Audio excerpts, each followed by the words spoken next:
Welcome everybody to another exciting episode of HomeKit Insider. You've got me, your host as always, Andrew O'Hara, with more smart home news of the week. And crazy enough, despite how much CES coverage we had last week, there are still more things that I have discovered, stuff that I didn't see while on the floor, press releases that I didn't get, and still stuff to talk about. So we have some Apple news, we have CES news, we have a couple plugs for some really great content that dropped in the last week or so, and then we're going to go over again Apple's 2025 lineup for the smart home and what we should be excited for. So let's kick things off. Quinn Nelson, who runs the YouTube channel Snazzy Labs, he does some amazing stuff, and he recently dropped a new video dubbed Smart Homes Still Suck. Here's why. So, of course, you knew instant click on my end, and I watched the entire thing.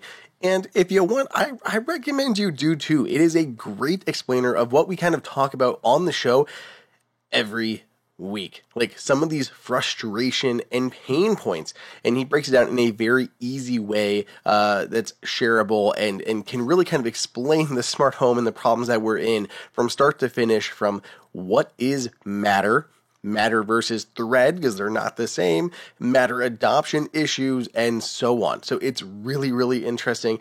Points out a couple of the biggest things, for example, how Apple is just starting to support, Matter 1.2 and things like that, and robotic vacuum cleaners, and how you can have a device that'll, says it's Matter enabled, but platforms that support Matter don't necessarily have the latest version of Matter. Google's still sitting on Matter 1.0, Amazon's on 1.3, Apple's trying to get into the 1.2 situation, but then even things like the robotic vacuum cleaners, that's like the only thing Apple's adding, and they're leaving out the rest of the update, so it's confusing, and I know you guys all know that, but it's a really great video. I really like a lot of these custom animations that Quinn has done that kind of just break down like the different smart home layers, from like the ecosystems to Matter to the protocols, all that stuff. Really nice work. So if you're interested, check it out. I've linked it in the show notes. Well, let's go ahead and jump back into CES news. We're hitting it again from a week ago because there's a few things to chat about. Starting off with, there was a Matter fridge. There was a Matter fridge at CES, and I didn't get to see it, and I'm kicking myself left and right because I thought there's no reason I need to visit the Bosch booth. It wasn't on my list of things to go meander over, but of course Jennifer Toohey from The Verge, she went over there and got a look at it for herself. So it's this new Bosch 100 series French door bottom mount refrigerator, I think is the full term for this model, that's going to be launching in the US in the middle of this year. And this will be the first Matter enabled fridge here in the US. As far as what you can do with Matter, I believe you can monitor the temperature and then adjust the temperature from, what would be the Home app if Apple actually supported fridges in the Home app. See Quinn's video for why that's currently a problem, but it's at least progress, because the more and more of these devices that start to get out there, the more pressure Apple has to actually start adopting them in the Home app, let alone, Amazon and Google and the SmartThings and everything like that. Then again, SmartThings been ahead of the curve on this whole thing, so we can't really criticize them too much at the moment. But this is a very nice looking fridge. It's pretty simple compared to a lot of the smart fridges out there. There's no massive screen on it like Samsung or anything. It just looks like a very classy fridge. I dig the look of this thing. I'm glad there's Matter support here. This looks like a reliable fridge to consider if you want one that's going to have Matter. It's not just over the top. They'll say they're really pushing Matter support. They're going to have a couple different appliance categories for like the next couple years as they add more and more and more devices with Matter to their lineups. So this is really awesome. I'm very excited about it. So our first fridges with Matter landing later this year. So Flick, we talked about them prior to the show. The Flick Duo was being teased, some revolutionary new smart button. Well, I got to try it at CES, actually. This is one I actually got to try, and I didn't talk about on the last episode. So the Flick Duo is just what it sounds like. It is a small little button. It was only about 1.5 inches, maybe 2 inches long, and there was a larger button on there and a smaller button. Basically, each of those buttons had a press, a double press, and a hold I want to say. So like 3 commands for each of those 2 buttons. And then you had other gestures. So there's actually like accelerometers and stuff in there. So you could press a button and then like flick your wrist to the right or left. They kept calling these swipes, but my problem with them calling them swipes is I'm thinking like you're swiping on them like an Apple TV remote, like a cursor type situation. But rather it's like actually swiping your wrist. So you press the button and then like flick to the left, flick to the right. They had a little table set up with multiple lamps, and they would point the button at it and then like flick to the right, and it would cycle through colors. So you just keep flicking your wrist to go through a bunch of different colors that were set up really easy and smooth. Then you could also press and hold the button and then rotate your wrist and the button and twist clockwise or counterclockwise. And in doing so, you could adjust the brightness, so making it go brighter or dimmer depending on if you were turning clockwise or counterclockwise. I like that too. Finally, you could also differentiate between handheld and being wall mounted. So you could actually have different commands when it is like magnetically attached to your wall versus holding it in your hand and moving about your house. In total, there seems like a lot of commands that can be programmed for this button.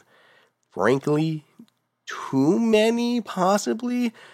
I don't know. This seems a product that is definitely geared towards the tinkerer, the smart home enthusiast. I can't see, my parents having a button like this with this many commands and pressing and twisting and flicking, all of these types of, it's too many things. And I don't see that just being for the masses. And that's okay. I want more cool techie things that make sense for like the real smart home crowd. So there's nothing wrong with that at all. But even just watching it, I was a little overwhelmed. And I thought it was funny because they include like a sticker sheet where you can put like what you're controlling with it on there. But when you have this many controls, how do you even know? I'd need 30 stickers for all the different commands to know what they are. So I like the idea of it, but I still struggle with it a little bit, just trying to remember everything that it can do. So maybe you just do 1 or 2 things, but you don't have to use them all, but it is something that just kind of feels overwhelming when you start to get into it. Then Yale has released an update for its Linus L2 smart lock. This actually came out earlier in 2024, and it's for Mortise-style locks. Well, now it's come out with a new update that adds support for Matter. When this actually first came out, there was not even support for Apple Home, so this is a huge update because not only are we getting Matter here, which is, cool. We like to see Matter updates, but now it'll bring support for Apple Home thanks to Matter. So a couple different benefits just by that update. This is huge. We're always talking about how European locks are kind of missing out on the list. There's not as many of them. Now it's a Matter Apple Home enabled lock, the Yale Linus L2 smart lock for Mortise doors. Wrapping up our CES coverage is the Schlage Sense Pro. So this is another ultra wideband enabled lock. So now there are, I guess, 2. And they are also not clear on how this is actually being implemented. This is coming out in the middle of 2025. I'm guessing it's going to be on the high end as far as smart locks go, but it does use ultra wideband to exactly determine where you are, where your phone is, and unlock your door as you approach. I don't think it's going to be using like Matter and Aliro because as we talked about with the Ultra Lock one, those aren't finalized yet. The Aliro spec from the CSA is not finalized, therefore the chipset is not finalized, therefore you cannot release a product now and have that in there. There is a possibility that could be updated down the line, but you can't guarantee that right now because not everything is locked in. So I still think that part's interesting. There shouldn't be any issues with it though. Just like we talked about with the Ultra Lock, it's a little confusing, but it should work the same. We should be able to get the same functionality here. So I don't see why like to necessarily hold off. Once you set it up through the Schlage app, you should be good to go, and it'll be able to do like centimeter level accuracy of where your phone is as you approach, establish that connection, authenticate, unlock before you get to your door. I love this. I think it's necessary. We're going to see more and more ultra wideband locks. We're getting our first ones now from Ultra Lock, from UTech and Schlage, they're just not adopting that open standard that allows them to show in like the Home app and do that. So we'll see, but it's definitely interesting that we're getting a second one coming to market in middle to earlier this year. Okay, I want to talk about a few more things before we get to them. Let's go ahead and take a break. Thank our sponsor for the episode. It is Shopify. Personally, I am done shopping for a little while. I feel like I did so much of it between the holidays and then even like preparing for CES a little bit. I was still shopping online and grabbing things, but every time I do, I love when I see that Shopify enabled site. It makes it so easy on every level. So here's just a bunch of different reasons why I love Shopify, both as a back-end developer, entrepreneur, creator, and from an actual user point of view. So on the back end of things, if you don't know anything about websites, that's cool. No worries. You don't have to know things. You can still implement a Shopify website super duper easy. If you want to get fancy, you can do these custom builds on Shopify and customize the platform to your needs. There are so many developers out there that work with Shopify that have all the knowledge that they need to give you this amazing custom Shopify site. You get all these different benefits, including a reliable platform to build on top of. You have immediate access to things like Apple Pay, Google Pay, Shop Pay, and all of those can help convert your customers. They know when they see your site, they may have never heard of your brand before, but when they see your site and they see you having things like Apple Pay, Shop Pay built in, they see that familiar checkout process. They know they can trust your site. To me, as a consumer, that is huge. I know that my money is safe. If something should ever go wrong, I am protected because I'm going through a Shopify website. That payment process is going through Shopify, and I'm not handing my credit card information to some shady company that I don't know. I know everything's protected. From a consumer point of view, you have that really easy checkout process. Then everything can be tracked in the Shop app. It just kicks it right over there into the Shop app. I can pull up my orders. I can see where my stuff is. It's being fulfilled. It has been shipped. I can see tracking numbers. And even that, guys, it'll implement or it'll integrate into the Apple Wallet. So you can see almost all of these sites that support Shopify will show in Apple Wallet. So it's amazing to see like how many orders have you seen show up there? Probably not that many, but if you have, I almost can guarantee they're coming from a Shopify website because there's that level of integration. I mean, it's so many benefits for Apple users, from the privacy aspect to Apple Pay to tracking in Apple Wallet. I love it from beginning to end. It's just so easy to implement. They have all these things here that I can talk about that if you didn't know. They have social media tools. They have inventory management systems that'll integrate between like your online store and physical retail. So you can like sync them across each other, and you can do online orders for in-store pickup and ship from the store, all of that stuff. They have this AI tool that'll help convert people who are adding things to their cart and help convert those sales. All that's amazing. I don't even need to tell you guys all that. You probably know it. So here's what you guys can do. Establish in 2025 has a nice ring to it, so go ahead and try it for yourself. Sign up for a $1 per month trial period at shopify.com/HomeKit. All lowercase. Go to shopify.com/HomeKit to start selling with Shopify today. Shopify.com/HomeKit. So, moving on in the news, this is tangentially HomeKit related, but we're going to talk about it because I have opinions, and I think it needs more awareness. So, we're going to talk about CarPlay and GM in particular. So GM has made waves in the Apple community by spurring CarPlay, saying not only are we not supporting CarPlay Next Generation 2.0, we're ditching current CarPlay. They've announced that like all their new vehicles, their new EVs, all that stuff is going away from CarPlay for their own in-house designed system. Now, anyone who's had an in-house designed car system probably knows how typically atrocious they are. And GM touts all these things. Oh, when we have control over the entire system, we can make it a better experience. And that is just not ever the case. It really isn't. It's always a subpar experience from any time that I have used these cars. Like, they cannot design infotainment systems to save their lives, which is why we have Android Auto and Android Auto and Apple CarPlay that have come out to try to fix some of the issues that these car manufacturers have put themselves in. And despite CarPlay or Android Auto being one of the number one requested features for new vehicles, GM is pushing it away. So why? Why are they doing that? And they can say things like, "Oh, it's because we want this better experience for our customers." But we know that is a load of crap. And part of the reason why is, of course, data. We have seen the amount of data that car companies are starting to be able to collect. And this all comes a bit to a head when this week a new ruling kind of came out that says GM is being barred from selling customer driving data for 5 years. This comes out after a New York Times expose that revealed GM was straight up selling customer data to third-party data brokers as well as insurance companies. It was selling private data without any of its customers' consent or knowledge. And we're talking about really micro actions that it was collecting. So they were able to tell like how fast you were accelerating, how frequently and hard you were braking. And they were taking all of this information and then selling it to data brokers and insurance companies.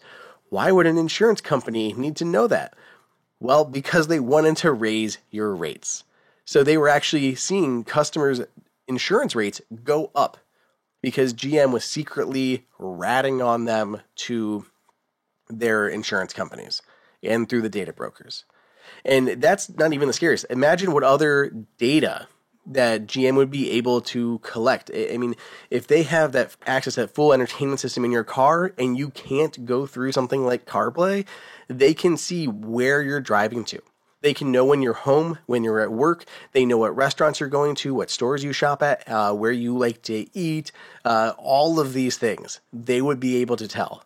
And they would be able to sell that data. Of course, obviously, it should be opt-in and people should be aware of that, but they'll be able to sell that data. So it's just scary. So the whole thing about wanting the best for their customers is so absolute nonsense. They want to charge for software features in the car. They want to be able to charge for, possibly things like the maps and other maybe AI features that they want to offer in the future. And then they want to be able to monetize your data in a bunch of different ways.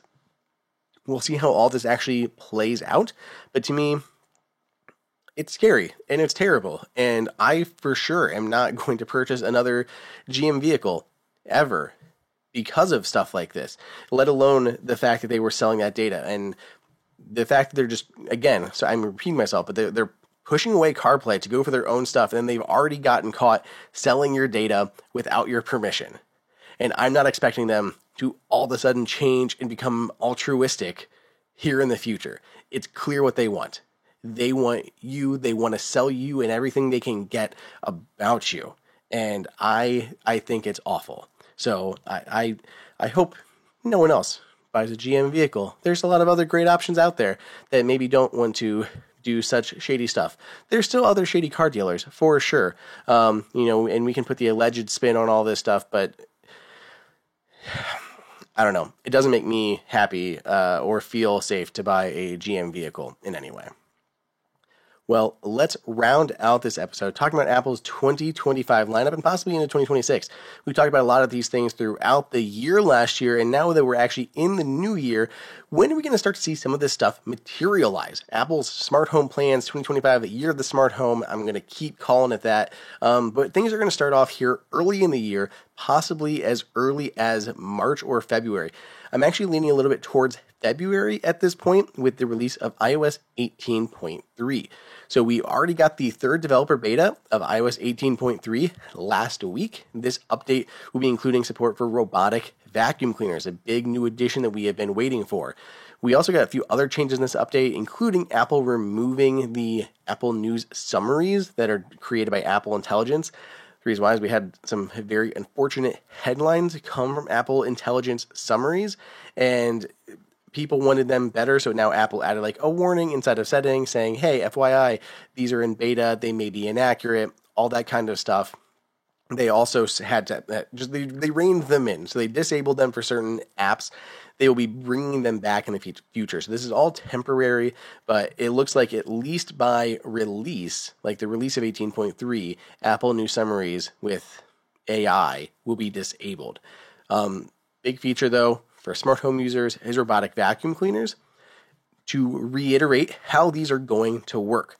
Robotic vacuum cleaners in the Home app will be supported, so you can use Apple's Assistant to send out your robots, but there will not be any room pairing. So I will not be able to say, Apple Assistant, go clean Harrison's room. I cannot say, go clean Harrison's room, the dining room, and the kitchen. Nothing like that. I can just say, go clean. I can also say, come back to the dock, all of those things. So you can kind of just send it out for general cleaning and coming back, get status updates, those types of things. But there is no mapping or data connection from the rooms you create in the robotic vacuum cleaner apps and Matter/the Home app. These are things that they're looking for in the future, and I do believe they'll come because we do have rooms already, in Apple Home, and we do have literally a LiDAR 3D mapped space of our homes in the robotic vacuum cleaners app. We just need to tie those physical 3D mappings to the virtual rooms in the Home app. So I think that we're going to get there, but it's not there with where we're going to be at launch. But it's still going to be great to be able to just send out the vacuum, bring it back, all of those, especially if you're okay doing those whole home cleans each time and you don't need just to send it out for one room or another. Inside of the Home app, there will be a few different things that you can see. So you can change the mode. So mopping, vacuuming, both. You can choose any of those you'd like to do. You can also see things like battery life, so you know how long the battery left is on there. I assume you'll be able to ask Apple's Assistant that too, so how long is left on the battery, and get that kind of information. But otherwise, not a ton that you'll be able to do here. A few other functions will show in the Home app. It's going to depend on the robotic vacuum cleaner themselves at how much they expose into the Home app and what will fall under the Matter spec. So this is still great. This is still exciting. It's still progress and something we've been waiting for a long time. I'm guessing at launch, we're going to see at least 3 to 4 robotic vacuum cleaners all get updated almost simultaneously. We're going to see several from Roborock. We're going to get a couple from Ecovacs. I think Dreamy maybe, and then SwitchBot, I would say, are probably the big ones. Eufy is in the mix. There's a number that have gotten those certificates that just have not pushed the updates out yet. Again, I talked to people out at CES, and the biggest sentiment was hey, these vacuum cleaners already work with Amazon's voice assistant. They already work with Google Assistant. Apple Home is kind of the one they don't work with, Apple's voice assistant. So why bother pushing the Matter update when it already supports other platforms? We're really waiting for Apple Home here. We really want the Matter update specifically for Apple Home. So they're just kind of waiting for Apple to launch before they launch their updates. It makes sense to me when kind of explained like that, whether or not Apple is asking them to hold or not, as I surmise they may be trying to do. Maybe that's still the case. I don't know. But I think everything's going to time out to launch basically at the same time. Since we're on beta 3 and we're in the middle of January, I see no reason this is going to make it till March. I think we're going to get a pretty early to mid-February launch on 18.3. It's a minor update otherwise, bug fixes, the usual stuff like that. So yeah, I'm going to say February for 18.3 with robotic vacuum cleaners, first big smart home update of the year from Apple. After that, we could see a little bit of time. So there is this kind of rumor that Apple's working on a smart display that originally was proposed for a March timeline. Apple is maybe going to do a March event, have some stuff going on there. Possibly iPads, other things, but the smart home display is what I was excited for. Now, we're hearing multiple people saying it's been pushed back a little bit, but how Apple's going to handle this is not clear. Apple could still do an event early, but then release the product later, kind of like how they've done with Home, or with the Vision Pro, with Apple Watch. They could do something like that. So it could get announced. We could get this nice demo of it and then a release in a few months, maybe around WWDC and a development kit and stuff at the same time. I don't know. But Apple could announce at a different time, not lined up with manufacturing, because a release or an announcement doesn't have to coincide with a release. It doesn't have to be coming out at the same time. So that is all very murky, but I'm going to still say March or April is when we may see this thing. That's what I think is likely to happen. And We're going to get, software support to go along with it, but it's going to be a big thing. I think that could maybe time up with 18.4 because that's also going to be coming around the spring. That could be like an April release, so maybe April makes sense. That's a possibility here. But I think that's going to be the next thing on the list is that smart home display. And I think it's going to come before the end of the year, at least for us to see it, at least being announced in some way. After the smart display, we have two more products that Apple is set to release in 2025. So the first one is going to be a HomePod Mini and then the Apple TV. Both of these similar on track for by the end of the year. It could be like a September thing to go along with Apple's fall releases, like the iPhone and everything like that, because they're going to be relatively minor updates, I think. The biggest thing that we're going to see in probably both of them, there's going to be updated Wi-Fi and Bluetooth chips that Apple is creating itself, and then we're going to have probably Apple Intelligence support in some way. And that's where I think it might be sooner than like the late fall, because I think Apple's going to want to do a little bit more with the apps and the developer side of things. So I don't know if this is going to be like a WWDC thing with a release in the fall again. I don't know. Apple may just keep everything under its hat. Maybe we'll not hear almost anything about tvOS at WWDC, as we often don't get a ton about it. And then Apple will have more to talk about in the fall. We'll see. I don't know. But Apple TV and HomePod Mini 2 are also slated for this year. 2026, we will see more new products coming from Apple. We're waiting on a full-size HomePod. So HomePod, technically third generation. It'll have a new display built into it, like a full color touch display. There's been rumors of these ramping up quite a bit. I actually kind of half expected this still to come out in 2025. But a lot of like these other analysts have been saying it's a 2026 product, so maybe not this year. We're also going to get a smart home camera from Apple. That's another thing that I kind of learned about at CES, and it seems like we aren't expecting cameras as this spring update anymore. There was hope that it could make it into Matter 1.5 for early this year, and it seems like it's going to be more of a long-term project. So it's not going to be in 1.5. Maybe we'll get 1.6. Maybe it's next year with 1.7, but don't expect Matter cameras to be coming for a little while, and that really pains me to say because that's one of the things that I'm looking forward to most. Something being able to see all Matter cameras, like the Aqara wall controller. You can see your Aqara cameras on there, but I want to see all of my HomeKit cameras. And if we had Matter cameras, they could all show up on this Aqara Matter controller. But it's not going to be the case, at least not for a couple of years. So we may not get an actual Matter camera system release until like 2027, maybe, which is painful. See, that's so far away. But I don't think it's going to be a Matter 1.5, maybe 1.6 if we're lucky. So, going back, we're going to have an Apple smart home camera release probably in 2026. It might be Apple only. Instead of being a Matter-enabled camera, it could just be a HomeKit camera that Apple is creating itself, leveraging additional AI features built on Apple Intelligence.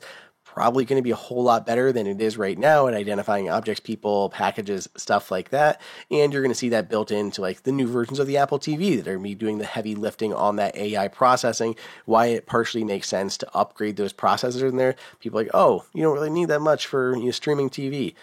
But when it's doing some of this AI heavy lifting for the smart home, it can benefit from having a higher CPU in there. So that I think we're going to get in 2026. Full-size HomePod in 2026. There's rumors of Apple working on a video doorbell. I still am not sold on this one. I think it may depend on how the actual camera does, if that releases first, or Apple could just be working on software features that's going to partner with another company. Could partner with Belkin and Wemo, though we haven't heard from Wemo in a long time since they kind of abandoned Matter, saying we're evaluating, and then never mentioned it again.